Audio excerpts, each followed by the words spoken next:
They called him the most wanted doctor, not for his charm, not for his miracles, but for the truth he tried to hide and the legacy he left behind. This is not just the story of a man in a white coat. It's the story of ambition, deception, power, and the high cost of crossing ethical lines in the world of medicine. Let's rewind. Let's go back to where it all started. Before the headlines, before the cameras, before the arrest. His name was Dr. Nathaniel Mercer. Born in 1977 in the small town of Erie, Pennsylvania. His father was a mechanic. His mother worked night shifts as a nurse. Life was simple, ordinary. But there was something different about Nathaniel. Even as a kid, he was obsessed with the human body. He'd borrow old anatomy books from the library. He was the kid who stayed after class to ask about nerve endings or how blood circulates through the heart. People thought he was strange. But those closest to him, they saw something else. Relentless ambition. High school wasn't just easy for him, it was a warm-up. He graduated 2 years early, got a full ride to Johns Hopkins. While others partied, he studied. While his classmates slept, he was scrubbing into surgeries as an observer. By 24, he was already being whispered about in elite medical circles. By 26, he was in the top residency program in the country. And by 30, Dr. Nathaniel Mercer was performing groundbreaking procedures in neurology that were making front-page news. He wasn't just smart, he was captivating, charismatic, polished. Media outlets loved him. Hospitals used him as a PR figure. He had that rare combination of brilliance and stage presence. His TED Talk on rewiring the brain for healing went viral. Overnight, he became a symbol of hope, the golden boy of modern medicine. Patients came from around the world. His waiting list, 2 years long. But here's the thing about rising stars. Some shine so bright they burn out. And some, well, they burn others with them. It began with whispers. A nurse who said she saw him altering charts. A resident who noticed inconsistencies in surgical reports.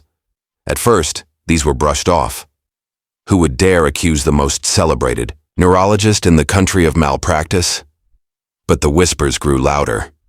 Lawsuits started trickling in, unexplained deaths, families claiming misdiagnoses, and most chilling of all, accusations of experimental procedures done without consent. The hospital's board launched an internal investigation. Mercer, he called it a witch hunt. He told the media that jealous colleagues were trying to sabotage his work. And for a while, people believed him. After all, how could someone with such a genius mind be capable of harm? But then, a single case cracked it all open. Her name was Sarah Donnelly. She was 27. She went in for a routine brain cyst removal. Dr. Mercer told her family it was a minor procedure. She never woke up. Her autopsy revealed something disturbing. Incisions that didn't match the procedure. Traces of an experimental drug not approved for clinical use. The drug traced back to a lab where Mercer had private funding. It wasn't just negligence. It was deliberate. He had used Sarah as a test subject. That was the beginning of the fall. Dr. Nathaniel Mercer, once hailed as a medical prodigy, is now under investigation for medical malpractice, fraud, and human experimentation without consent. But it went deeper.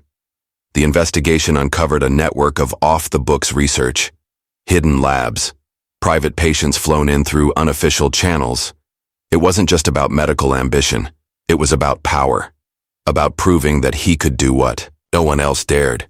They found emails, dozens, conversations with pharmaceutical reps, backdoor deals for untested drugs. In exchange for what? Fame, funding, and silence. Mercer never admitted guilt. He maintained that he was advancing science, pushing the boundaries of what was possible. He claimed that history would remember him as a visionary, not a villain. But the jury didn't agree. He was sentenced to 25 years, his license revoked, his research discredited. The hospital that once used his face in advertisements quietly removed every trace of him.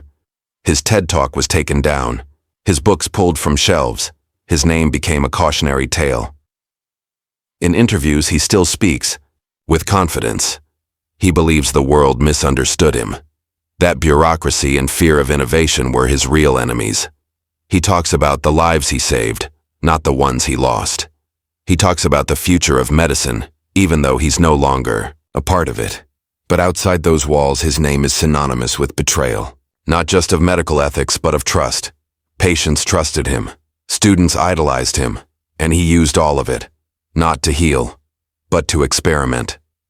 I think he started with good intentions. I really do. But somewhere along the line, the need to be extraordinary became bigger than the responsibility to do no harm. Back in Erie, the house he grew up in has been sold. His parents moved away. No plaques, no memorials, just silence. And yet, this story isn't just about Dr. Nathaniel Mercer. It's about the world we live in. A world where brilliance is sometimes worshipped without question, where success can shield the darkest motives, where the line between healer and harmer can be razor thin. The rise and fall of the most wanted doctor isn't just a headline. It's a warning about the dangers of unchecked ambition, about the seduction of genius, and about what happens when the oath to heal is broken in the name of glory. This isn't a story with a happy ending, but it's one that needs to be told. Because, somewhere, right now, another doctor is rising, and somewhere else, someone is placing blind faith in them. Let's hope they remember the story of Dr. Mercer, not as a villain or a genius, but as a lesson.